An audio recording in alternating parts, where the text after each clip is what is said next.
Psychologist क्या करते हैं? साइकोलॉजिस्ट कौन होते हैं? साइकोलॉजिस्ट तो एडवाइस ही देते हैं। एडवाइस तो हम किसी से भी ले सकते हैं। Hi guys, welcome back to my channel. I hope you all are good and taking a very good care of your health and mental health, and I really hope that you all are being kind to yourself and to others as well.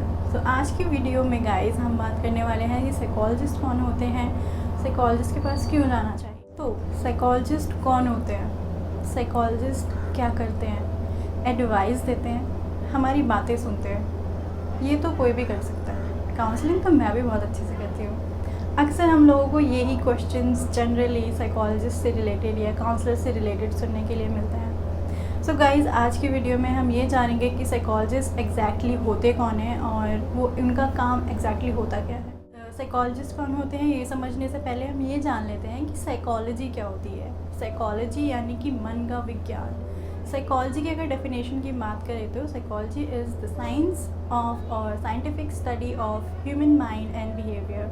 जी हाँ, अगर हिंदी में आपको समझाऊँ तो psychology जो है यानी मन का जो विज्ञान है, मनोविज्ञान जिसे हम हिंदी में कहते हैं, वो हमारे बिहेवियर यानी हमारे व्यवहार और हमारे माइंड को यानी हमारे माइंड में जो चीज़ें होती हैं उनको, जैसे कि हमारे इमोशंस हो गए, हमारी फीलिंग्स, हिंदी में बोले तो हमारे भाव, हमारे विचार, हमारे फीलिंग्स को क्या कहते हैं हिंदी में मुझे नहीं पता, आई डोंट नो फीलिंग्स को क्या कहते हैं। हमारी फीलिंग्स को, हमारी इमोशंस को, थॉट्स को, इन सब चीज़ों को समझता है और ये एक साइंटिफिक फील्ड है।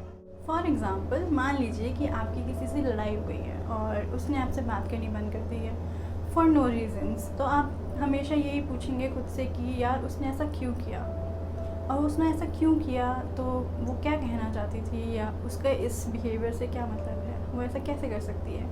तो साइकोलॉजी इन शॉर्ट में बोलूँ तो ये हर क्यों वाई काइकू का जवाब जो है आपको देने की कोशिश करती है, यानी एनी हाउ, व्हाट और how psychology tries to study or explains. For example, why did she do that, or why did she break up with me, or why do I feel sad.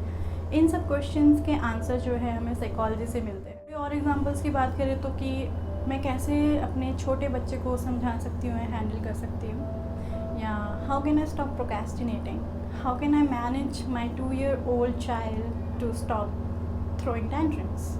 इन सब चीज़ों की answers जो है हमें psychology के through मिल सकते हैं, क्योंकि साइकोलॉजी एक ऐसी फील्ड है जो हमारे इमोशंस, हमारी फीलिंग्स, हमारे थॉट्स, हमारी पर्सनैलिटीज़ और भी बहुत सारी चीज़ों को समझती है और इस चीज़ के ऊपर जो है वो पढ़ाई करती है। सो गाइस, साइकोलॉजिस्ट कौन हो गए? साइकोलॉजिस्ट जो है वो अपनी स्टडी कंप्लीट करते हैं, साइकोलॉजी को अच्छे से पढ़ते हैं, उसके बाद जो साइकोलॉजी की जो थ्योरीज़ है और जो उनके जो प्रिंसिपल्स हैं उनको मेंटल हेल्थ, बिहेवियर साइंसेस में जो है वो अप्लाई करते हैं। यानी कि वो एक साइकोलॉजिस्ट जो है is a person who study psychology and now he और she applies the principles and theories of psychology in understanding the behavior of people and help them deal with the problems they are facing in their life. हम psychologist के पास जा रहे हैं तो वो क्या करेगा या वो क्या करेंगे? साइकोलॉजिस्ट के पास जब आप जाओगे तो ही विल लिसन, ही और she will listen to your problem. वो आपकी बात को सुनेगा, समझेगा, समझने की कोशिश करेगा सिचुएशन को, और ये समझने की कोशिश करेगा कि आप कितने अच्छे से फंक्शन कर रहे हो फिज़िकली, मेंटली, इमोशनली, और उसके बाद वो जो है डिटरमाइन करने की कोशिश करेगा कि आपकी जो प्रॉब्लम है उसका रूट कॉज क्या है, क्या क्या इमोशंस या फीलिंग्स जो है वो महसूस कर रहे हैं, और क्या चीज़ नॉर्मल है और क्या चीज़ एबनॉर्मल है। सो गाइस, जब हम बात करते हैं क्या चीज़ नॉर्मल है और क्या चीज़ एबनॉर्मल है, तो अक्सर ये लोग क्वेश्चन पूछते हैं कि हम कैसे डिस्टिंग्विश करें या हम कैसे जानें कि क्या कौन सा बिहेवियर नॉर्मल है, कौन सा बिहेवियर एबनॉर्मल है। सो गाइस, मुझे बहुत ही ज़्यादा अच्छे से याद है जब मैं अपने प्रोफेसर की क्लास में गई थी तो उन्होंने बहुत अच्छे से मुझे ये समझाया था कि अगर आपके कोई भी फंक्शन यानी लाइफ के कोई भी हिस्से में प्रॉब्लम आ रही है, जैसे कि आपके सोशल रिश्तों में या फिर आपके पर्सनल रिश्तों में या फिर आपके ऑक्यूपेशनल यानी जहाँ पे आप काम करते हैं वहाँ पे दिक्कतें आ रही हैं, मैनेज नहीं हो पा रही हैं चीज़ें आपसे। So guys, all in all psychologist जो है वो कोशिश करता है हमारे व्यवहार, हमारे इमोशंस, हमारी फीलिंग्स को समझने की और समझाने की, That is, a psychologist will try to seek to understand the emotions, the thoughts and the feeling the person is experiencing, and he will try to explain that to him. लोगों को ये भी लगता है कि जो मेंटल इलनेस वाले patients होते हैं या जिनको मेंटल इश्यूज़ होते हैं सिर्फ वही साइकोलॉजिस्ट के पास जाते हैं, जो कि बिल्कुल गलत है। ऐसा नहीं है कि साइकोलॉजिस्ट के पास सिर्फ वही लोग जाते हैं जिनको मेंटल हेल्थ इश्यूज़ हैं, बल्कि ऐसे लोग भी जाते हैं जिनको थोड़ा सा लाइफ में स्ट्रेस आता है, वो भी साइकोलॉजिस्ट के पास जा सकते हैं। साइकोलॉजिस्ट जो है वो आपको समझाएगा, आपको अवेयर करेगा आपके खुद के इमोशंस को लेके, आपके खुद के थॉट्स को लेके, आपकी पूरी सिचुएशन को एनालाइज करेगा, फिर वो आपको समझाएगा, रूट कॉज तक पहुंचने की कोशिश करेगा कि आखिर ये कहाँ से आ रहा है, ये स्ट्रेस या ये परेशानी जो है वो निकल के कहाँ से आ। साइकोलॉजिस्ट के पास ऐसे लोग भी जाते हैं जिन्हें मेंटल इलनेसेस नहीं होती हैं, सच एज ऐसे लोग जाते हैं जिनको शायद एकेडमिक्स में प्रॉब्लम हो या कंसंट्रेशन में प्रॉब्लम हो, रिलेशनशिप इश्यूज़ हो रहे हों, या फिर कोई सोशल एंशियस पर्सन हो, यानी कि वो ज़्यादा घुलना मिलना नहीं आता किसी को, वो भी जा सकता है। ज़रूरी नहीं है गाइस, मैं फिर ये बता दूं कि ज़रूरी नहीं है कि जिनको मेंटल इलनेसेस जैसे कि डिप्रेशन, बाइपोलर या स्किज़ोफ्रेनिया है वो ही सिर्फ साइकोलॉजिस्ट के पास जाते हैं। जो नॉर्मल फंक्शनिंग भी अगर हमारी नहीं हो पा रही है मैनेज हमसे या किसी से भी, हमारे आसपास कोई भी है उससे, तो हम उसको गाइड कर सकते हैं कि साइकोलॉजिस्ट के पास जाइए, क्योंकि साइकोलॉजिस्ट भी एक तरीके का डॉक्टर ही है। So guys okay, let me give you a basic example. मान लीजिए कि आपको बुखार है। अब आपका बुखार आप हैंडल कर पा रहे हैं, इतना है कि वो 1-2 दिन तक रहा, उसके बाद वो चला गया। तो सिमिलरली कभी कभी हमें ऐसा स्ट्रेस होता है कि वो थोड़ा सा होता है पर हमसे मैनेज हो जाता है और वो 1-2 दिनों में चला जाता है। पर कुछ स्ट्रेस लेवल काफ़ी लोगों का ऐसा होता है कि वो स्ट्रेस बढ़ता रहता है टाइम पीरियड के साथ, पर वो कम नहीं होता। जैसे कि बुखार की बात करें कि अगर टाइफाइड का बुखार है तो वो 1-2 दिन में नहीं जाएगा, वो अपना पूरा टाइम लेगा, पूरी दवाइयाँ उसकी शुरू होगी और तब वो जाके ख़त्म होगा।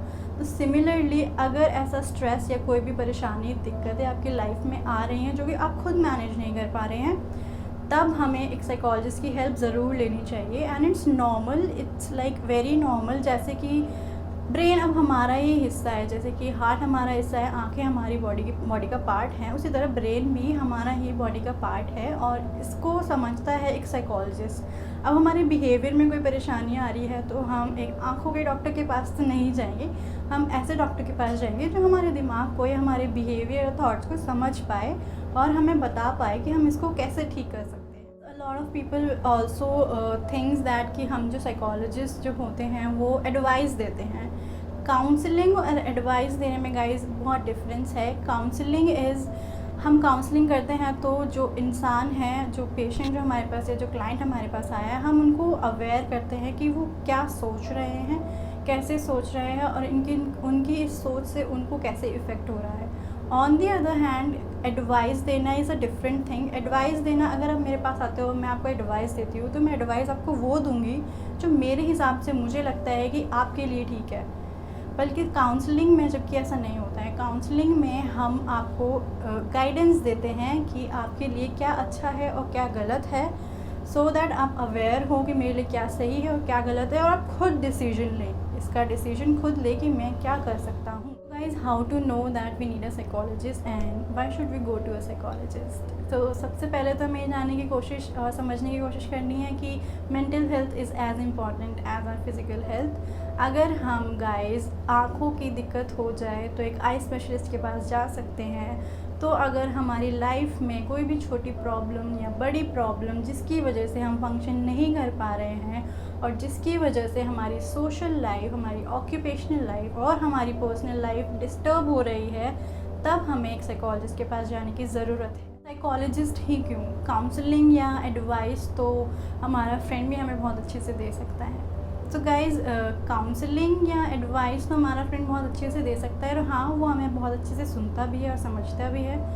पर गाइज़, ऐसा हो सकता है किसी पॉइंट ऑफ टाइम पे जहाँ पे आपका दोस्त या आपकी फ्रेंड जो है वो थोड़ी सी जजमेंटल हो जाए आपको लेके, या फिर वो आपको ऐसी एडवाइस दे जो उसको खुद को एक्सपीरियंस कर चुकी हो, अपने एक्सपीरियंस से आपको एडवाइस देने की कोशिश करेगी। साइकोलॉजिस्ट ऐसा नहीं करेगा। और साइकोलॉजिस्ट जो है आपको एक सेफ़ स्पेस देगा। आपकी और साइकोलॉजिस्ट की जो बात है वो बिल्कुल कॉन्फिडेंशियल रहती है। ऑन द अदर हैंड ऐसा हो सकता है कि कभी ना कभी बातों बातों में आपके फ्रेंड के मुंह से किसी भी बात में आके वो किसी को बता दे आपकी बातें। साइकोलॉजिस्ट ऐसा नहीं करता है, ये बहुत ही बड़ा एथिकल इशू हो जाता है एक साइकोलॉजिस्ट के लिए, तो इसलिए उनको कॉन्फिडेंशियलिटी मेंटेन करनी पड़ती है और वो आपके और आपके काउंसलर्स के बीच की ही बात होती है। So guys, thank you so much for watching the video. और वीडियो अच्छा लगा हो तो प्लीज़ मेरे चैनल को सब्सक्राइब कीजिए, वीडियो को लाइक कीजिए, शेयर कीजिए, कॉमेंट कीजिए और ध्यान रखिए और please be kind to yourself and to others.